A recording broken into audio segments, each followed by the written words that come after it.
Oh, it is episode 158 of Left Side Heavy, the podcast. It is your boys today, your hosts, Jevon and Haydn, on this wonderful Tuesday afternoon. You can follow us on Instagram and Twitter at leftsideheavy_, as well as TikTok, leftsideheavy_. You can catch me at Jevon.Lefave on Instagram, Jevon Lefave on Twitter, Hayden_Barton on Instagram and Twitter. That's where you can follow the boys here.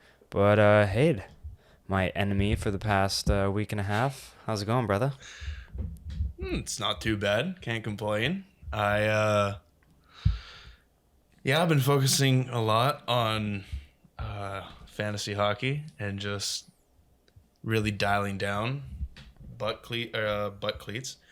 cheeks are clenched. Yep. So that's I've been kind of stressing, I guess, so to say, and then kind of trying to relax because in a week and 2 days I leave for Mexico, so I'm excited as fuck. Yeah, it's really exciting for sure. Never been to Mexico. No? Never. I guess just to Cuba when we went down a couple That was few the years only ago. time I've been out of the States and Canada. So now Nice. going to Mexico is going to be just all that and better. Yeah. How long are you going? A week. A week? Yeah, Friday to Friday, 21st to 28th. Nice. Yeah. That's sweet. Well, you'll be on the beach. I'll be in -7 weather in Dauphin, Manitoba. Maybe catching a Jets game. Yeah, I've never cheered harder for the Jets than I have been the past few weeks. I really want to have them make the playoffs because if I'm going to be spending 5 weeks in the cold, I'm going to at least want to catch a Jets game. I agree. So, I'm in the top tier Jets fans right now because I want them to win so badly. And with a few teams getting eliminated from playoffs, like Calgary and stuff, it's becoming much more of a reality. Mm-hmm. They only need one more point in the final 3 games to win. They still have 3 games left? Two No, or 3. 2. It has to be 2 because the season ends tomorrow. No, Right. it ends on the 14th. I thought it ends tomorrow. No. There's definitely games on the 13th for sure. Is there? Yeah, there's pretty sure the Canucks play on the 13th. Well, damn. Okay, now I Well- got to set my line. Oh, yeah. Yeah. I still have a lot of games to go then. Oh, this is sick. If we had each had 23 games remaining with the season ending tomorrow, that would be Yeah, that'd be kind of weird, actually, now that I'm thinking about it. yeah, that'd be wild. Yeah. But no, yeah, there's just have 2 or 3 games remaining. They only need 1 point. They play Minnesota tonight, Tuesday. Mm-hmm. So it'll be really interesting. I have Fleury in net, so I'm hoping for like an overtime win from Minnesota. Some way, somehow. And Nashville, they have to win out. If they lose at all, Yeah. then they're eliminated because they need 4 points. That's tough. While the Jets just need 1. So it's very It's very very close. likely that the Jets are going to get 1 point. Yeah, I'm really hoping Yeah. because with my luck. Oh, see. Fuck this, Yeah. man. Yeah. I hate Bell. Amen, brother. Trying to find the Leafs in Tampa game right now. Ugh. Yeah. Bring that puppy over and try and find a stream or whatever. I'll try. But yeah, we're gonna. Do you have a question of the week? Yeah, I do. Oh, shit, that was loud. No, you're chilling. You're chilling. Yeah, question of the week. I do have one for you. And it's, sorry about that. It is, what is your sought-after conclusion for these NHL playoffs? What do you want to see? Like what's my most dreamt of roadmap to the final, or just like Stanley Cup final and winner? Just no, not even Stanley Cup winner. Just what do you want to happen? Because I know what I want to happen. So, I want to see McDavid hoist it. It was my pick, Edmonton making it to the final. And I really think Edmonton does have the pieces to go to the final. They made it to the Western Conference final last year. They've been more than healthy throughout the year besides Evander Kane's gruesome injury. but I think that's kind of such an outlier. It's not like he's a Band-Aid. That was just such like a really bad injury break. I really think Edmonton can. They improved in all areas. They got deeper at forward, and they made it to the Western Conference Final last year. So I do think that they can make it to the Stanley Cup Final. The roadmap throughout the West is a little bit easier than the East. There's still big dogs in the West with Vegas, Colorado, Dallas. Like, there's still some really good teams there, but I do think Edmonton can make it to the Stanley Cup Final, and whatever East team gets to the final, I think there's a really good chance that they're banged up by the end of it, and they might benefit on that end of it.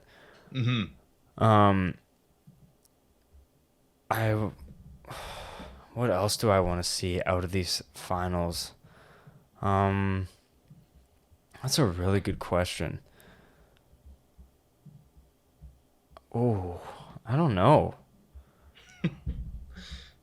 I want to hear what you have to say first. Yeah, I was about to say, while you think of what exactly you want, I'll say what I want. And that is the exact same thing that I want. I want to see Connor McDavid hoist the cup, because nothing just screams to me more that he should be the one lifting it than just how this whole season has gone for Edmonton, and just Canadian team winning. That's the biggest thing too. Yeah. It's them and Toronto that are like the two that could win it, but I'd rather see Edmonton win. I would not want to see Toronto be the Canadian team to hoist the Stanley Cup. Yeah, no, I 100% agree. When do the Stanley Cup playoffs start? Because we have to figure out when we have to do our Stanley Cup previews. I believe it starts on like the 17th, if I'm not mistaken. A few days after the regular season ends, but I don't have that information in front of me. And you have a laptop in front of you, so Yeah, you're right. Let me see. I'm more than confident it's the 17th, the Monday. But no, yeah, I want to see Toronto not get out of the first round again. I think it would be hilarious. But I truly do think if they get out of the first round, they can go far. But just the whole like drama with Matthews being a free agent and everything like that pretty soon, and like what's going to happen in the front office for the Leafs if they don't make it out. So I'm really looking forward to Toronto. I think they have a ton of pressure on them, even just to make it out of the first round. I want to see how New York does. I think they have a lot of pressure on them right now. Just because like there's been so much hype around them, and they make all these trades for Kane and Tarasenko, and I just think it's massive for them that they make moves. But I think the most out of these playoffs is I want to see McDavid cap off this historic season with a cup, and I truly think that it's not just like a pipe dream. Like, I think it definitely could happen. It definitely can happen. So. And I have no money on them either. I chose Carolina and Edmonton in the final. I don't think Carolina has what it takes to go deep because they didn't do enough at the deadline and all that. I've been a broken record about that point, but I still think Edmonton, with their Jack Campbell, seems to have turned it around a bit to be somewhat of a solid goalie. And then Stuart Skinner is arguably the rookie of the year.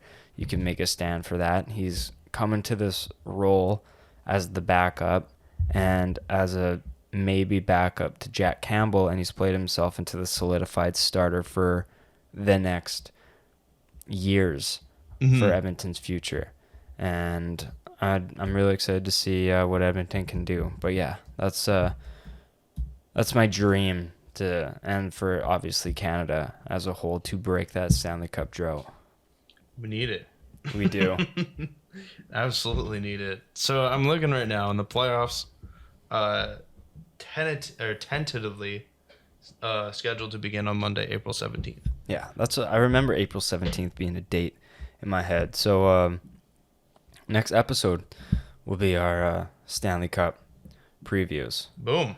Because I realized that, and I'm like, wow, it's yeah, I was thinking about that today too. I'm like, when are we going to And honestly though, like we can't really do it now because wild card spots aren't solidified yet.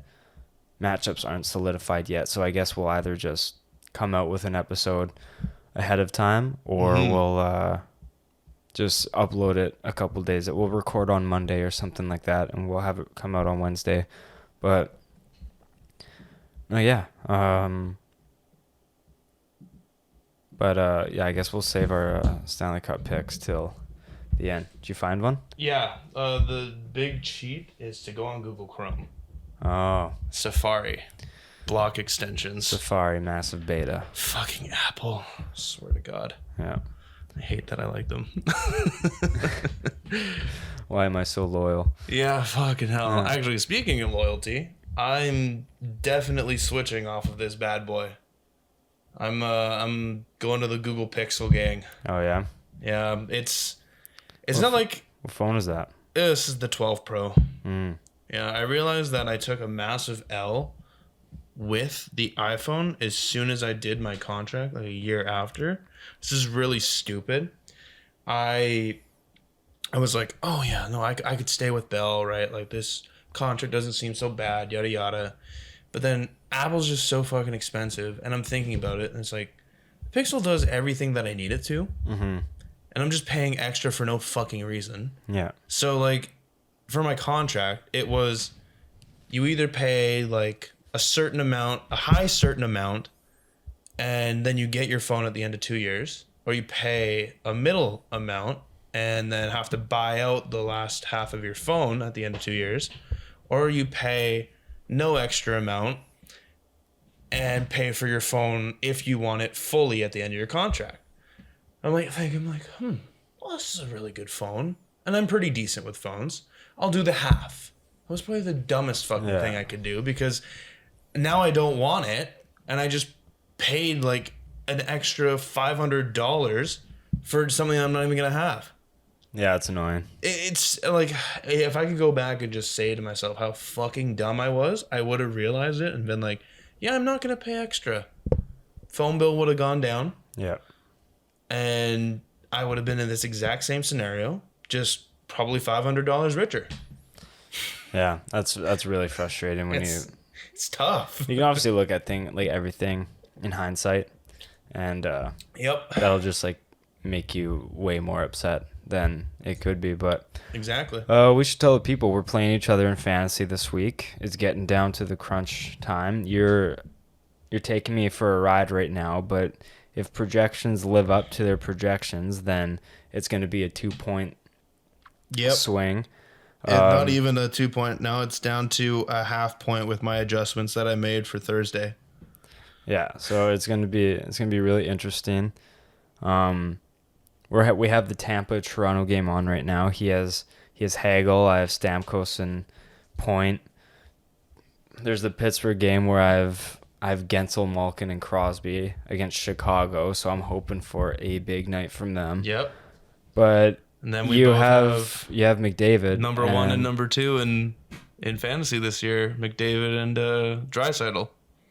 Draisaitl went 3. Is he third? Oh, okay. Yeah, he's third. Pasternak's 2.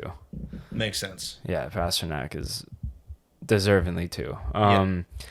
But you also have the greatest defenseman in NHL history right now on your team, in Brandon Montour and McDavid.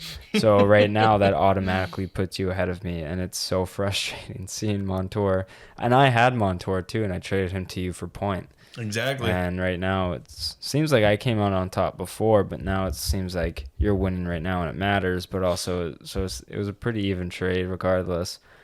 But I needed depth at forward. You needed depth at defense. Mm-hmm. It was a win-win. Like, I wasn't sad that I lost Braden Point, considering you also gave me for Haggy, who been electric. And I got Crosby. Exactly. You got Crosby, and it's like Crosby wasn't doing it for me. And I got a little bit back with other pieces that I can't remember because, But then, Clayton Keller started feasting for me. Yeah. And your team turned it on at the right time. They definitely did. Yeah, they definitely got hot at the right time, and a little bit of luck with Duncan, just shit in the bed. That's how it happens. Yeah, I will say like my players have been absolutely like Adam Fox yesterday gave me zeros across the board. Like I honestly don't know if he played at all because his minutes were zero as well. So I'm like thinking like, did Fox even play? Yeah. But like he never was listed as game time decision, day to day out. Like they never gave me that tag. Mind you, it wouldn't have mattered. I wouldn't have dropped him or swapped him out. No, or of anything course. like that. But like, damn, already a penalty for 11 seconds in. All right. But yeah, like Fox gave me 0. Like Dreisaitl's given me like 3 and 1 point. Like he's been doing nothing for me. So it's like my players are going cold while your players are going hot, and it's like. Yeah, but yesterday you had a pretty decent day. As good as I could have been. Gustafsson has been the Minnesota goalies in general lately have been really good, and I've Fleury and Gustafsson, so I'm hoping that I get decent play from them. Oh, Toronto just took an interference penalty now. Jesus, stay out of the box, boys. 32 seconds in and already 4 minutes in power plays. 4 minutes in penalties, I should say. Yeah, more ice time for Point, though, to buzz around. How are you? There you go. That'll definitely be Point and Hagel now. Yeah.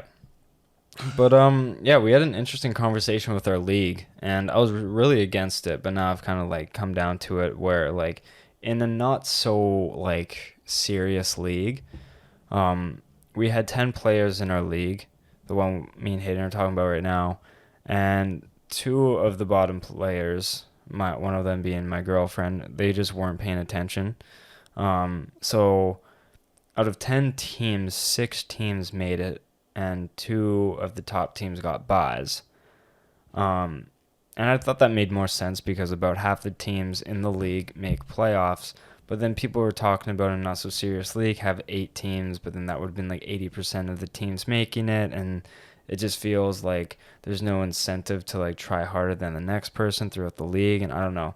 It was very weird, but yeah, like I was heavily against it, but I've kind of like come down to earth about it and been like, do you know what? Like I don't really care regardless, whatever most people want. But like, what are your thoughts on that? Like, I mean, yeah, it's not so serious, right? But for people who want to try and keep the integrity of something like fantasy sports, it's different. Like I think about it differently because I've invested into this. Yeah. I don't want to just throw $20 down the toilet and just be like, "Hey, how you doing?" You know, I want to actually try and I want to win. I don't want to pay $20 and then just say, "Yeah, I have an 80% chance of making it into the league." That are the playoffs. Like it doesn't even matter where it's like, no, that's not fun. Mm-hmm. I want to be the best team. I wasn't the best team, but I want to be the best team. Yeah. And I still feel like it's a joke. If you have 10 players playing and 8 of the 10 people making it make it in, like that was 8 of the 10 people. That was how many people took it seriously. Yeah. So if you're basically saying like 100%, if you're going to do that, then just make it no playoffs, but whoever has the highest points wins. Yeah. Like if that's how you're going to play it, then do it like that, because playoffs are supposed to be the time where matchups are like vital. Mm-hmm. Any team can beat any team, but you can't just say if you're going to do it like that, just say most points wins. Yeah. Because then the people who don't try, then they'll end near the bottom and nothing will happen to them. Yeah. And the people who do try are going to be off by 800, 900 points. So yeah. That's fair. Yeah, but we're gonna go into the Masters. We did a pool. I'll be honest, I'm not too sure who won, but you picked the winner, so I'm gonna give you the automatic dub on that. But John Rahm wins the Masters at 12 under par. Huge. He had an absolute day and a half on the first day, and even just throughout the tournament, he played really, really good. But especially when it came up. When he needed to most on the final round. I really want to say like Koepka choked, but it's also like it just wasn't his day. But like you got to give Rahm credit, like he went out and got the win as well. Like he went out and he's like, he didn't just play even par, and Koepka. No, he fucking battled for top cheese position. Rahm shot 4 under in the final round, 3 or 4 under in the final round to win, and that's just like, that's respect. Yeah, no, 100%. He had, as soon as Koepka started his last round, it was where are the 54 holes jokes coming in, you know, like that was the first thing I thought of, and it's so bad because it's such an easy apple to pick from. Yeah. But it's like, it happened. He lost that week. And you can say that because he finished minus 13 at the end of 54 holes. And then it was his last round that fucked him. Yeah, he shot like 5 over. Yeah. Well, because he was 13 and then he shot no, he 5 shot over. 4 over. I think he finished. Did he? No, he finished minus 8. Finished tied for second with. Yeah, with Phil. Lefty. The live golfers, you think? Phil, but like, you know, that's an even bigger story than Koepka failing. Phil. Yeah, because the thing with -7 on the last day. Because the thing with Phil is like, he didn't really have like a huge drop off like Phil did. He kind of just played decent. Had a bad Saturday, but then an amazing Sunday. Yeah, but like, did you watch him and Spieth at all together? Like, I watched that pair. Like, they were just feeding off of one another. They were playing cart golf pretty much. They were throwing darts all over. Like, absolutely. I was really cheering for Spieth. Is like one of my favorites. I think a lot of people want to see Spieth do good because I feel like PGA is better when Spieth is doing really good. There's just something about it. But whenever he's like throwing darts at the Masters and playing good, it's like, come on, just. And as soon as he like burns an edge or something on a putt, I'm like, it's like I'm losing the house. Even on 18, when fucking Nance was talking about it, he's like, last year he pulled it right into the wood. Oh, and he did it again. Shut the fuck up, Nance. Okay. That was a really good impersonation of Nance. He has that really like quiet, calm. Yeah. Spieth on 18 here. He doesn't want to reminisce about what he did last year. Oh, and he did it again. And then he watches like Phil drive. Oh, and Phil right down the middle. Yeah. And then Phil stuck it within like 8 feet and had the easiest birdie putt. Even I from the TV was like, oh, it's a little left to right breaker. Yeah. Play it probably about 2 inches. It's exactly what happened, right in the heart. 2 inches. That's a pretty decent putt. Yeah, it's pretty big, I'll admit, but like. Not with Phil. But I think the biggest talking point coming from the Masters right now is Patrick Cantlay. This guy is under fire right now. Oh my god, dude. It was painful. And even his playing partner, Victor Hovland, was pissed off to some playing a 5-hour round of golf. Crazy. And no one is putting any of the blame on Hovland because as Cantlay's still walking up to the green, Hovland is chipping on. Yeah. No, it's brutal. Like, do you think Cantlay should have been penalized at all for slow play? Penalized? No. Play long around as you want. Not professionally. It's a twosome. Like, the fact that I had to watch the top people play a 5-hour round. And yeah, I know Cantlay was in contention, but then he fucked it up and, probably made Hovland fuck up too because I hate waiting. And a lot of golfers play tempo. Brooks plays tempo. I feel like that was maybe a big reason as to why he didn't play his best on Sunday. I think that was massive. Well, yeah, because even in his presser, Brooks was like, yeah, I think they were playing so slow. Rahm took 7 P's. Yeah, 7 bathroom breaks, and they were still waiting each time he went. Like, are you kidding me? That's brutal. Yeah, and because like Brooke feeds off of like momentum golf, like you said, and he's kind of a mental midget. I feel like I think a lot of things get to his head easy, and if one of his pet peeves on the course is slow play, and he has Cantlay in front of him moving like a snail. It's hard to say that didn't play into his bad day. 100%. And I think Rahm kind of fed off that as well. He was like, it's almost like Rahm's like, if I don't make a mistake, I'll let Koepka come back to me and I'll just take advantage of my birdie putts. Like, just don't fuck up. I Yeah. think that was Rahm's main thing. It was like, let me Don't not go screw for up. don't go for eagles. Go Yeah. for birdies and pars. Yeah, unless par 5, like 13 was it? Is that the par 5? Yeah, Like 13 the and downhill, 15. the downhill par 5 over the creek.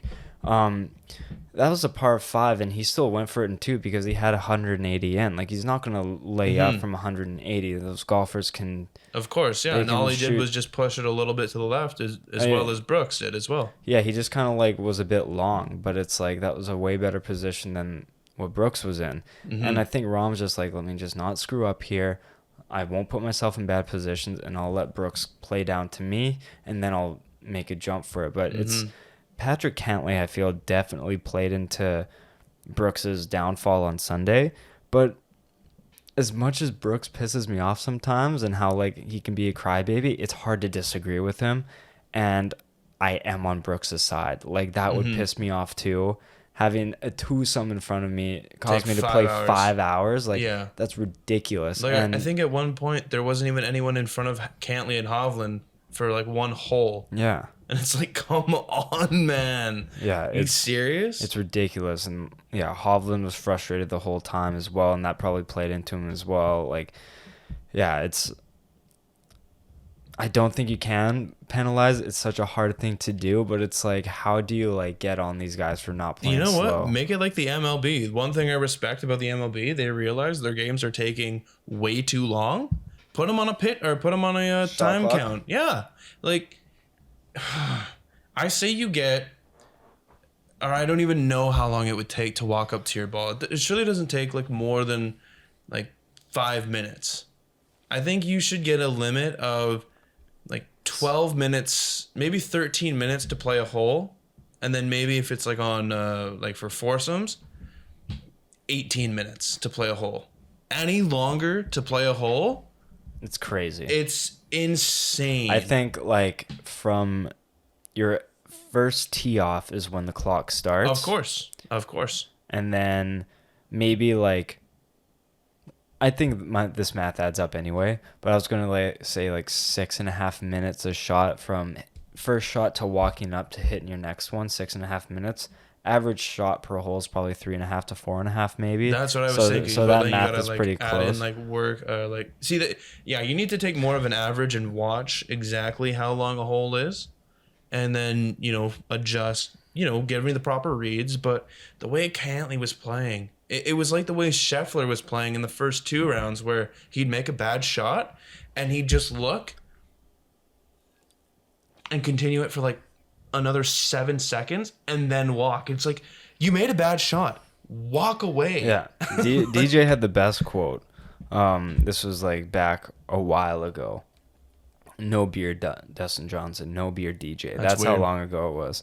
And he was like, there's only 2 schools of thought. You're either going to hit a good shot or a bad shot, so why waste time doing it? Because they asked him about, like, you're a pretty fast player. Like, do you feed off of that? And he was like, well, there's only 2 things that are going to happen. You hit a good shot or a bad shot, so why waste time thinking about it? Just deal with it after you hit the ball. No, literally. And Cantlay really needs to listen to that and start playing faster, because it obviously didn't help him. No. He waited like 45 seconds to hit a putt once he addressed it, and he missed a 4-footer. It's like, all right, clearly what you're doing is not working. It's not working. And it's pissing everyone off. So how about you just pick up the pace here? And maybe if you pick up the pace and play faster, you might get into a groove and you might play better. So how about you just try something new here, buddy? Because nothing is working for the fan base and players. Yeah, weird thought. Yeah. Play faster. Yeah. Like, it's not... Yeah, it's a serious game. Like, you do this for a professional living. But come on, man. It's just... It's brutal when someone goes up, addresses a shot, steps back, and then takes twice as long to hit the shot. Yeah. It's like you have a practice round for this reason. You know what way the greens are going to go. You play the specific shots a week before. Come on. It's just, it's brutal. The U.S. Open, I believe, is the next major. It's usually around Father's Day, if I'm not mistaken. Yeah. Who do you think takes the U.S. Open? Or, Well, I don't know. I'm gonna have to see how Will Zalatoris is. I'm really high on that guy. I think he's out for the season. Is he out for the season? Is that confirmed? Yeah, he came out and said that he's going to sit out the season. I think he had a disc replacement in his back, so I think he's taking the season off. Yeah. Well, then okay, maybe not. Obviously, Zalatoris. We're obviously going to do another draft around the majors as well. Obviously, we have to. But yeah, there's so many golfers, and you got to look. You got to think about who won it last year, because that's pretty telling. You don't see a lot of people winning stuff back to back. Who won it last year again? It wasn't Morikawa. I have no idea. Rahm won it 2 years ago. It could be literally anyone on the tour, and I'd say, yeah, that probably sounds right. Yeah, true. So that's fair. Justin Thomas? I don't know. The PGA. You got to think of like someone who's. You got to have like a not big name, like not someone like Cantlay, but like a Hovland. You know, hopefully Hovland can get paired up with someone fucking better. Maybe even Spieth. Like it's a lot that goes into it. Yeah, I will lie. Like, I don't hate Koepka. Again, I usually think like once he gets a good finish at one major, that tails into the next one. Mm-hmm. And I think heavy hitters, like long distance hitters, succeed really well at the U.S. Open because usually the courses play tougher. And if you're going to be in a tough spot If you're going to be in a tough spot from 210 out, I'd rather take the guy who's in a tough spot 180 out or 150 out. Yeah, I agree. And I think like that's why Bryson won it that 1 year, is because he hits it way farther than everyone, but he was only shooting 85 yards in as opposed to 130. Mm-hmm. And out of the same rough, it's like, I'm going to take the guy who's closer. Yeah, exactly. So I think I don't hate Brooks. He's won it twice before, so. Yeah, and honestly, like that whole debacle, you know, Brooksy and Bryson, I liked Bryson when he came on the tour for the first time, because it's like you've never seen someone like that before. Yeah. But then he just got so old so quickly, and I've always liked Brooks just because he actually plays it more as a game rather than just as a sport. And I love how brutally honest he is about it too. It's like, I hate golf, but I'm good at it. It's like, that is fucking hilarious. Yeah, he's a dickhead. Brooks is so annoying. Let's get into some hockey talk here. The Canucks, they go loss against Seattle 5-2. We were so close about our prediction. I saw the just game. Off on a score.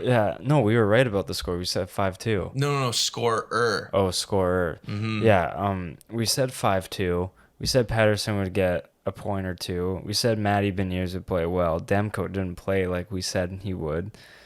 Well, no. You said D'Elia play, but I'm like, watch, Demko's gonna play, but then he didn't. Yeah. No, yeah, like we said, Demko did not play. I saw the game, the scoreboard after, and I was like, holy shit, because I think I was working or something like that, so I didn't get to see the full game, but I was like, yo, we were so close. This is insane. Yep, just off by one score. We had Patterson, but then we were off with whoever scored the second one. Fuck, I can't remember who scored the second one. I think Sheldon Dries scored. And who did we say?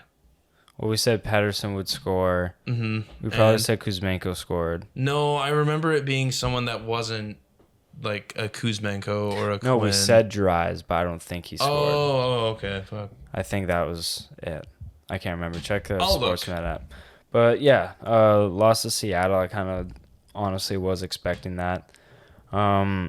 We signed on that same day. We signed right shot defenseman to a 2-year entry-level contract, Cole McWard.